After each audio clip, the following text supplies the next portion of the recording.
నేను కొన్ని పక్షులను చూశాను. జీవితకాలం అంతా గూడు కడుతూనే ఉంటాయి. ఇక్కడ నుంచి కొన్ని కొమ్మలను, అక్కడ నుంచి గడ్డిని తీసుకుని సదా వాటి కోసం గూడు కట్టుకోవటం అనే కార్యంలోనే ఉంటాయి.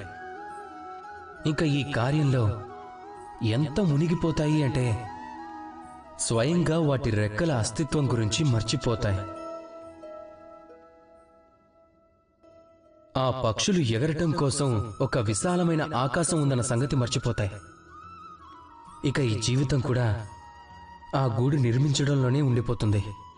ఇప్పుడు మనుషుల్లో కూడా ఇదే జరుగుతుంది.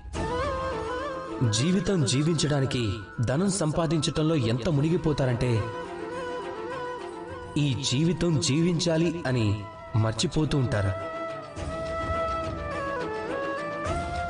ధనం జీవితాన్ని జీవించటం కోసం ఉంటుంది.